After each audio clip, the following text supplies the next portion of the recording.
فرقان باغبان YouTube channel کے ناظرین کو فرقان خٹک کا سلام۔ ناظرین، اس چینل کو سبسکرائب کریں اور بیل آئیکن پر کلک کریں اور اس کو شیئر بھی کریں۔ اس وقت تحصیل بانڈہ دولشاہ میں بہت عجیب سی صورتحال ہے، کیونکہ ایک طرف مول آئل اینڈ گیس کمپنی کی استحصالی پالیسیوں کی وجہ سے عوام، بانڈہ دولشاہ کے عوام بالخصوص سینہ کوبی کرنے پر مجبور ہیں، تو دوسری طرف مختلف علاقوں میں سرگرم عمل سود خور اور آئس اور دوسری منشیات فروش بھی اپنی اپنی سرگرمیوں میں کافی حد تک اضافہ کر چکے ہیں۔ اور دلچسپ بات یہ اور بلکہ افسوسناک حقیقت یہ بھی ہے کہ اس حوالے سے قانون کا کوئی بھی کردار اس حوالے سے نظر نہیں آتا کہ کسی بھی سود خور یا منشیات کے خلاف کوئی سرگرمی دکھائی گئی ہو۔ گزشتہ دنوں تحصیل چیئرمین عنایت خٹک کی سربراہی میں اراکین تحصیل کونسل بانڈہ دولشاہ نے سود خوروں، آئس اور منشیات فروشوں کے خلاف کارروائی کے لیے قانون سے مانگ کی ہے، جو کہ خوش آئند ہے، لیکن اس حوالے سے ہمیں بہت کچھ سوچنا ہوگا، کیونکہ ہماری آنے والی نسل جو ہے یہ ان کی مستقبل کا سوال ہے۔ منشیات فروش اور سود خور یہ دونوں اسی معاشرے کے بہت بڑے فتنے ہیں۔ تحصیل بانڈہ دولشاہ کے مختلف علاقوں میں انڈر پولی کے نام پر ایک بزنس ایک عرصہ سے جاری ہے، اور یہ نہ ماننے والی بات ہے کہ اس حوالے سے قانون کے محافظوں یا قانون کے رکھوالوں کو اس حوالے سے کوئی خبر نہ ہو۔ اور یہ بھی بہت دلچسپ حقیقت ہے کہ ایک آدھ سگریٹ پینے والے منشیات یعنی موالی کو تو پولیس والے پکڑ لیتے ہیں اور اس کے خلاف کچھ اضافی ڈال کر ان کو عدالت کے سامنے پیش کر لیتے ہیں، بلکہ یہ تو خانہ پوری ہی ہے۔ ضرورت اس امر کی ہے کہ تحصیل کونسل بانڈہ دولشاہ نے اس حوالے سے جو سوالات اٹھائے ہیں سود خوروں اور منشیات فروشوں کے خلاف بلا تفریق اور بھرپور قانونی کارروائی کرنے کی اشد ضرورت ہے۔ ہماری نئی نسل تباہ ہو رہی ہے۔ اس نئی نسل کی تباہی روکنے کے لیے ہمیں اپنا کردار ادا کرنا ہوگا، کیونکہ ایک طرف اس نئی نسل کے ہاتھوں میں ہم نے کیمرہ موبائل بھی دے رکھے ہیں، اور یہ کیمرہ موبائل اس سے بھی بڑا فتنہ ہے۔ والدین کو بالخصوص اس امر پر توجہ دینی ہوگی کہ وہ اپنی اولاد کو کیمرہ موبائل کی لعنت سے بچائیں، اور اس سلسلے میں قانون کے محافظوں کو بھی اپنا کردار ادا کرنا ہوگا،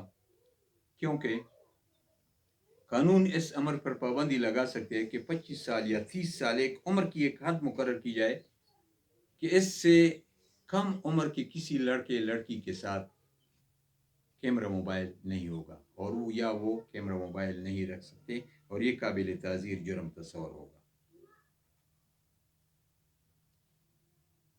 اسی تناظر میں ہم اگر دیکھ لیں تو مول آئل اینڈ گیس کمپنی کے حوالے سے تحصیل کونسل بانڈہ دولشاہ نے جو قرارداد پیش کی ہے یا اس حوالے سے انہوں نے جس تحفظات کا اظہار کیا ہے وہ خاصے دلچسپ اور معنی خیز بھی ہیں، کیونکہ بقول تحصیل چیئرمین عنایت خٹک کے کمپریسر لگانا ممنوع ہے، قانوناً ممنوع ہے، بین الاقوامی لا کے خلاف ہے۔ یعنی یہاں کے ویلز میں یہاں کے کنووں میں اگر 30 سال کا تیل گیس ذخیرہ موجود ہے تو ان لوگوں نے کمپریسر لگا کر وہ 30 سالہ تیل گیس ذخیرے کی عمر 15 سال کر دی ہے۔ یہ پروڈکشن بہت زیادہ لے رہے ہیں، یعنی اپنی مقدار سے بہت زیادہ پروڈکشن لے رہے ہیں تاکہ جلد سے جلد یہ ذخیرہ ختم کیا جا سکے۔ دوسری طرف مول آئل اینڈ گیس کمپنی والوں نے ایک طرف تو غیر مقامی افراد کو بھرتی کر رکھا ہے۔ ہمیں غیر مقامی افراد کی بھرتی پر کوئی اعتراض نہیں، اور نہ ہی تحصیل کونسل کے اراکین کو غیر مقامی ارکان کی یہاں بھرتی پر شاید ہی کوئی اعتراض ہو۔ لیکن سوال یہ ہے کہ یہاں کے ہنرمند اور غیر ہنرمند بے روزگاروں کو روزگار ترجیحی بنیادوں پر فراہم کرنے چاہیے، اور وہ بھی بغیر کسی سفارش کے، کیونکہ یہاں پر اگر کسی کو روزگار فراہم بھی کیا جاتا ہے تو وہ بھی کسی ایم این اے، ایم پی یا کسی دوسرے بڑے آدمی کی سفارش کے بغیر ان کو بھی روزگار فراہم نہیں کیا جاتا۔ اور دوسرا